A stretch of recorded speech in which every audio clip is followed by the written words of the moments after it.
Hi, I want to show you a little bit about how to navigate the Canvas page for this course. Everybody sets this up a little bit differently.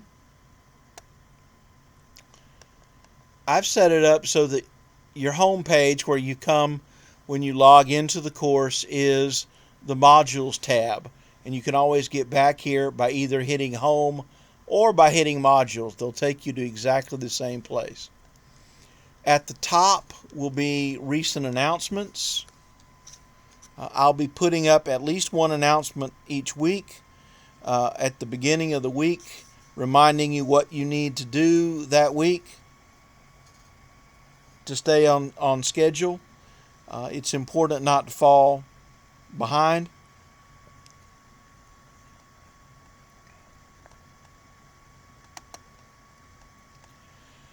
Um, you'll also see on your on the right hand side of your screen what you have coming up to do. Don't freak out the first week. A lot of this stuff is just you need to look at certain pages. Um, those that have this little icon. Now, the discussions you need to contribute.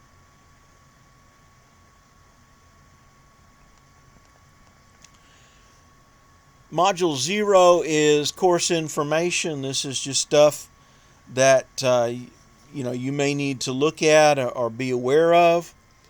The place to start is where it says Start Here, Course Overview. This is going to take you to the syllabus for the course and the basic information on the course. Here's the link to the syllabus if you want to save that as a PDF or print it out, where you have that in one place.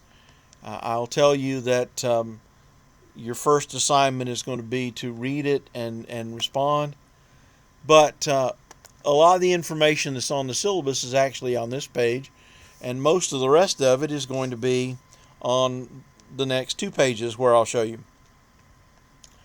The course description, the learning objectives, the technical skills you need, how you can achieve the learning outcomes. Want to emphasize online courses, put a premium on your reading and learning independently. We don't have a class session for me to walk you through a text line by line. I'll provide some resources to help you understand the main points, but sometimes in an in-person class, students can get by just paying attention in class. That's not going to work here. You've got to read. Now, the good news for you is your textbook is a free anthology that I give you on Canvas, and so you just got to read it. Doesn't cost you any money. You communicate with me either via email, hodgesdh@graham.edu, or on Canvas you use the inbox, and then from the inbox you choose that you want to send a message, and you pick me out of the list and send me a message. I'll generally respond to you, if not the day that you send it, the next working day. I don't always check my Grambling email or Canvas on the weekends. If I do, I'll respond, but I don't always do that. The schedule, and this slow computer jumps the page around as things load, and that makes it challenging, and I may teach you some words I'm not supposed to teach you.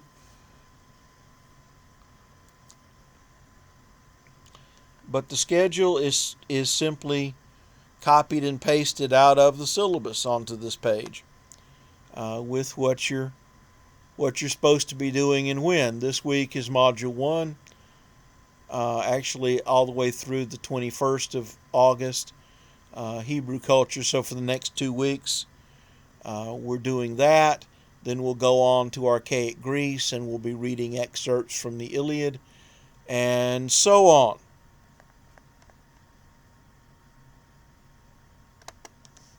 Keep up with the schedule. You do not want to fall behind. Students often want to know about grading, and I've actually got 2 different things on this page. One is the grading scale for the course that's on your syllabus. Okay, again, I just copied and pasted that. There's no way I'm going to type the same thing twice when I don't have to.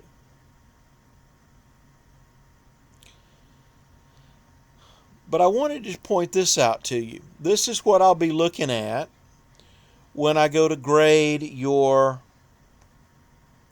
online discussions. And I look at 3 factors: comprehension, how well do you seem to be understanding the readings, how well do you analyze the material. Sometimes I'll ask you which of 2 things you think makes the most sense, and thoroughness. Do you answer the questions completely, or do you just answer part of the question? Some discussions may even ask you to answer 2 questions, or answer one of these 2 questions and one of these 2 questions. So, do you answer the question the way I ask you to? And then this column, excellent, that's an A answer. You tell me what the author is saying, and you connect to it in some way. You give evidence from the text to support your interpretation of something, and you fully and completely answer the question. A B, you're accurate in what you say about the text, but you don't go beyond that. You don't tie it into any other life experiences or raise any questions or anything of that sort. Your arguments are logical, but they're not as well supported as an A answer was. You need to explain some more. A C answer explains some things but not everything, either because you misunderstand something or you just leave it out. And I don't think you should have left it out. I thought it was too important to leave out. You don't explicitly tie in what you say to the text. One of the things I'm looking for first and foremost is for you to show me that you have read the assignment and not just watched a video or read a paragraph on Wikipedia. Your answers are incomplete. You don't answer. Maybe you answer part of the question, but not all of it. A D answer, you're not really understanding what the author says.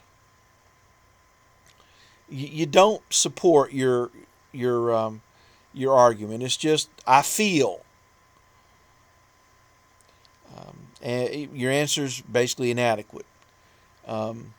A 0 is if I can't see evidence that you have read the assignment or you have plagiarized. That gets a 0.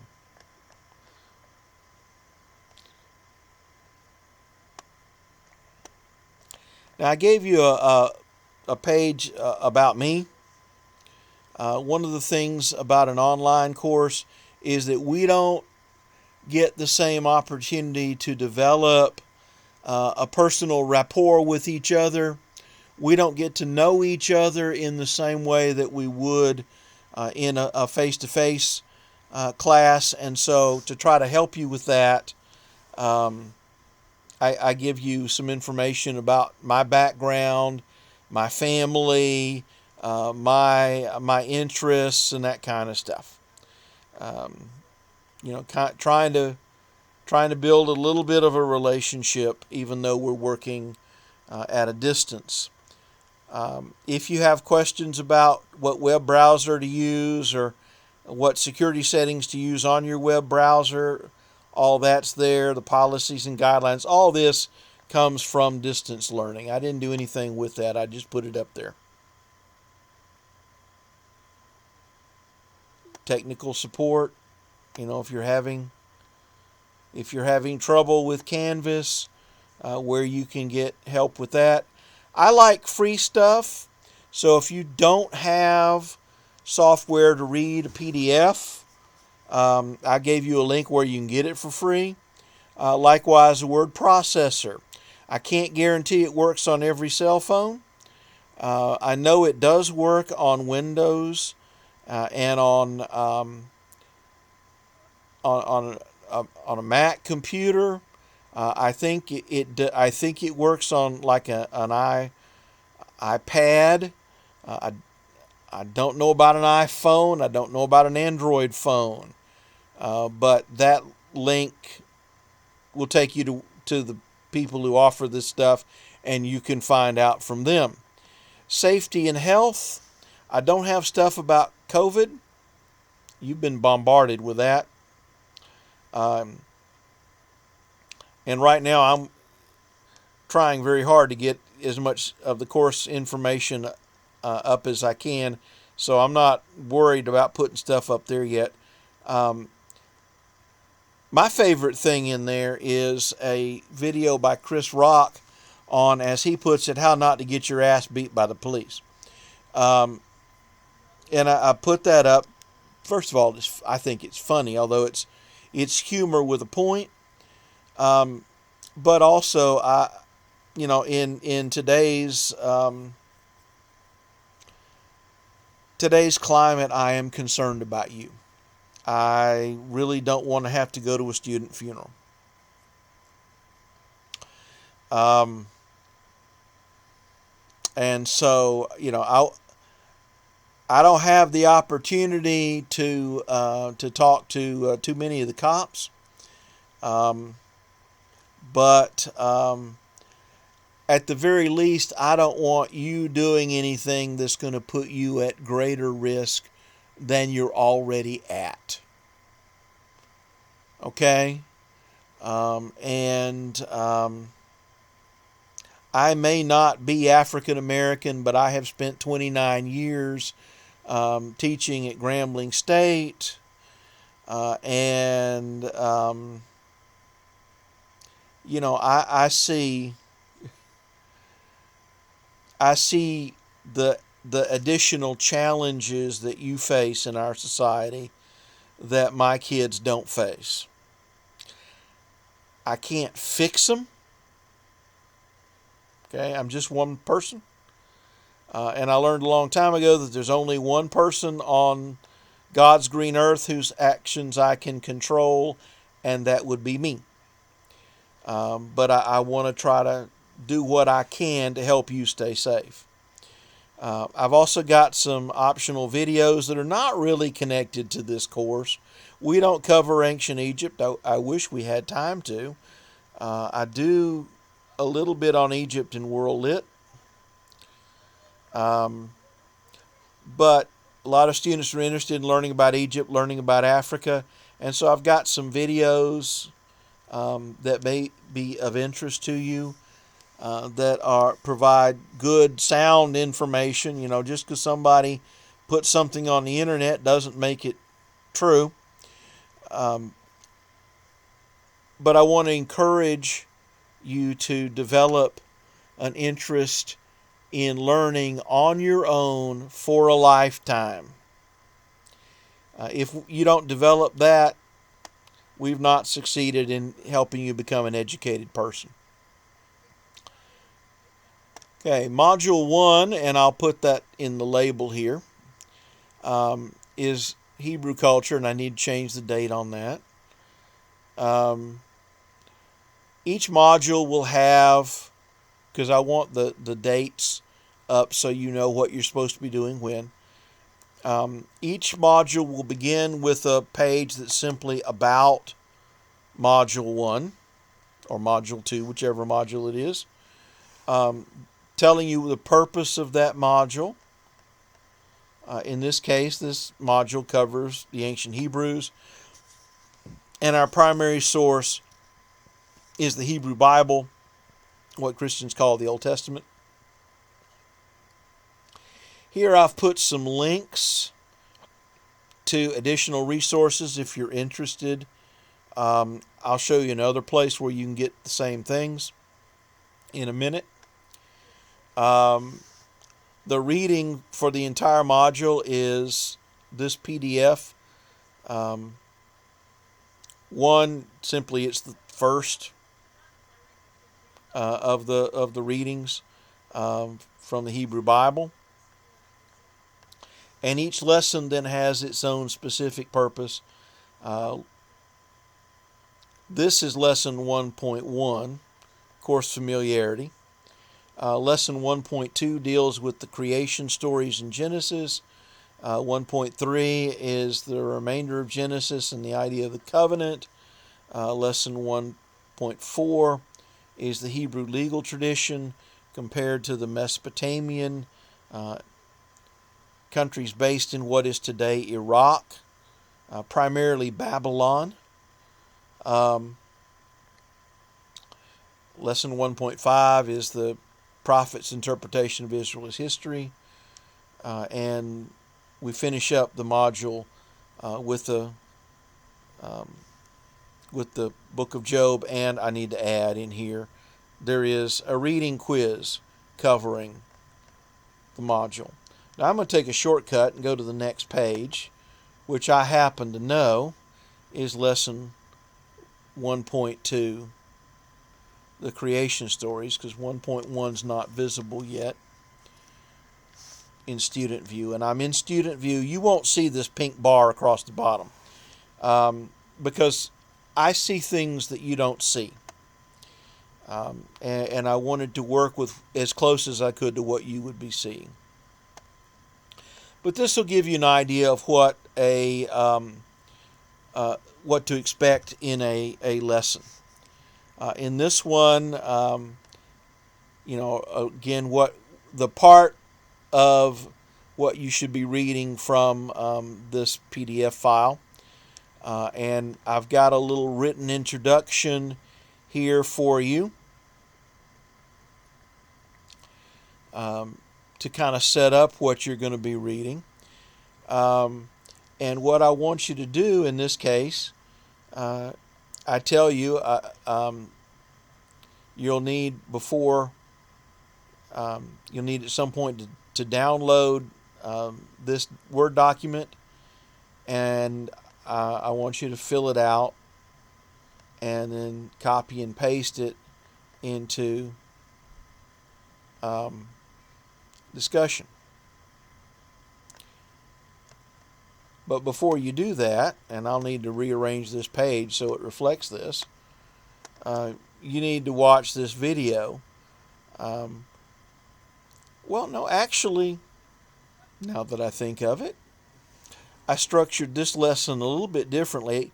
The discussion is based, I want you reading it on your own. The video actually follows that discussion. I don't go over in the video what I ask you to do in the discussion. I'm building on it and continuing on from those two creation stories with some other things about them, how they compare to the Mesopotamian creation story, etc. So actually I do want you to put the discussion before you watch the video. It follows up.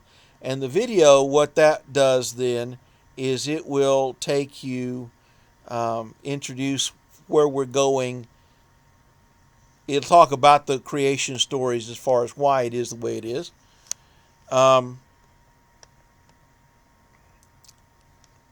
And so after, lesson 1.1 will be in here. I'll get that put in there. I don't know why it's not there right now.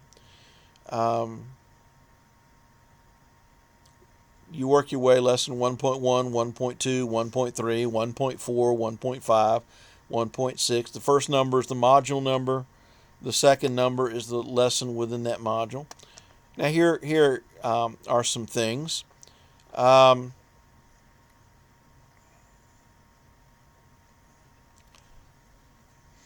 Student aids on Hebrew culture.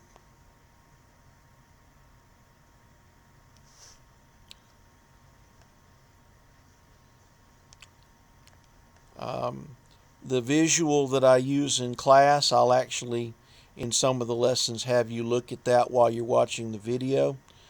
You'll need to have it open because I'll be talking about things, but it's helpful sometimes to see them.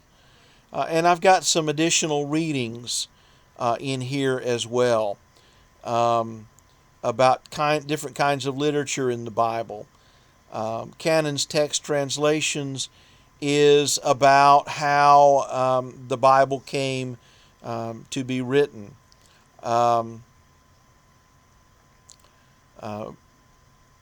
Religion and science. I think that's a God Squad article that I thought was good. I'm going to talk in that lesson 1.2 about the Babylonian creation story. If you want to read it or part of it, I've got that here.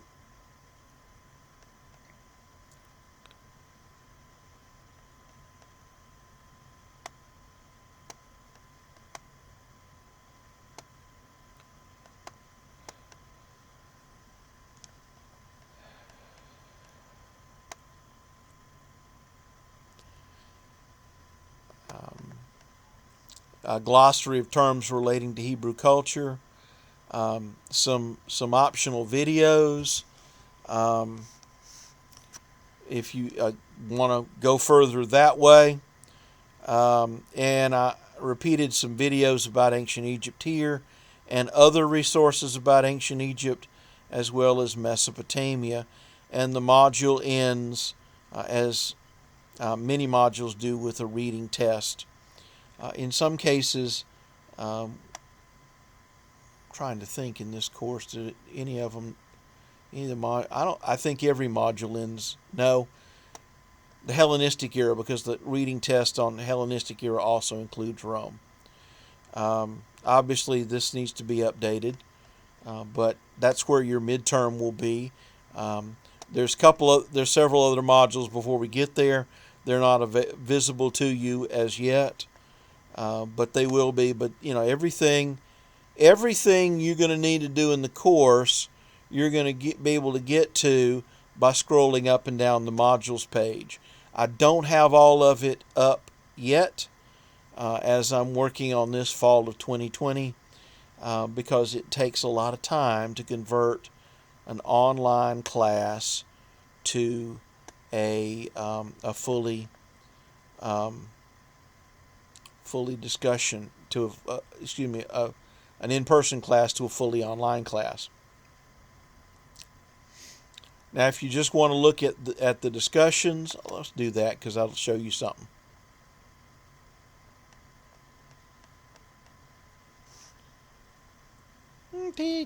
Load. This computer is old and it's very, very slow.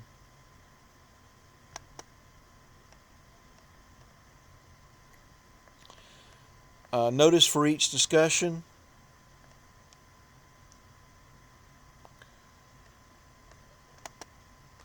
there's two dates. There's the due date, that's when I want you to do it by, and then there is how long it's going to be up. For example, the creation stories. The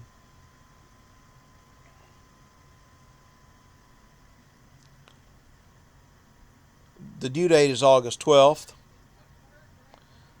That's when you need to do it in order to keep on schedule. But it will be available until September 30th, basically at midnight. Now, what that means is that if you don't do it by September 30th, you're not going to be able to do it. I do not want you waiting until the end of the semester to try to do everything at the end. Too many students want to do things that way. And that's bad for several reasons. It's hard on me because I have everything coming into grade all at once. But more importantly, you can't do it all in that short a time. You need to be working at it as we go. And the reason the course is structured the way it is that what we do at the beginning is the foundation, and everything builds on that. That's why I lay it out and have you start from the modules page so that you simply start at the top and work your way down. Procrastination is not a strategy that leads to success. Now, students want to know from time to time how they're doing in the course, and you do that by clicking on the grades button.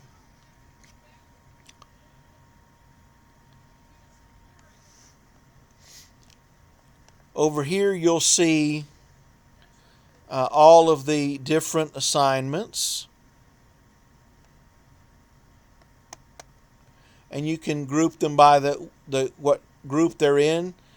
Discussions, reading tests, and exams. You can group them by the date they're due, starting with the first, ending with the last. You can group them by the module, what module they're in.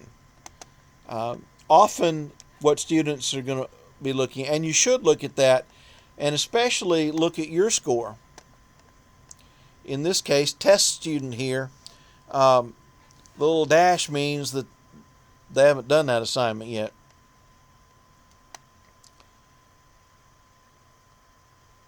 Now here's where Canvas gets a little difficult. The default setting shows you your grade based only on the assignments that have been graded so far. The discussions that I have graded and the quizzes and the exams, because they're online, grade themselves when you submit them. If you're up to date, the total that shows up here will be accurate. The problem is that often students are not up to date. And the reason that creates a problem is if you look at your grade this way, what it shows, if you have not completed some of the assignments that are due, say you're looking at your grades at the end of August and you haven't done any of these things, you may think you're okay. You're not. The grade that shows will be artificially high because it's not calculating the assignments you haven't done yet into your grade. Let's say for a better example, you did the first discussion and you haven't done any more since. You did okay on the first one, so you think your grade's an A. It's really not. If you unclick that, then it calculates your grade with everything that is in Canvas. Now the problem with that is that while the semester's going on, that may scare you to death because it's going to show you a lower percentage than what you actually have, because it's including now everything, every assignment that's up on Canvas. I don't have a solution for that. At the end of the semester, this will be correct. And if you're checking your grade after the semester is over,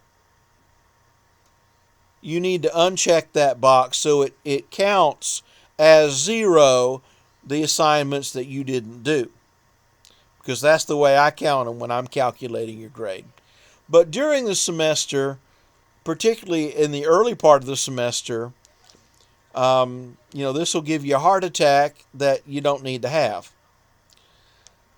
Unfortunately, there is no option for calculate based only on assignments due to date. If I could get Canvas to do what I want them to do, they would give that as the default setting. That would save me and you. But software engineers never talk to professors. Okay. If you want to see what people are in the class, there's that link. You do, I believe, have the option to click on the inbox and say you want to send a message. And instead of messaging me, you want to message another student in the class. I believe you have the opportunity to do that. And if you're not understanding something and you for whatever reason don't want to ask me about it, you want to ask another student, or maybe you're interested in some campus activity that you think they might know about or be interested in as well, you can do it that way. As always, if you have any questions, feel free to message me in Canvas or send me an email. I will respond to them as quickly as I can, if not the same day, the next working day. I think that's all that we need to do. See you next time.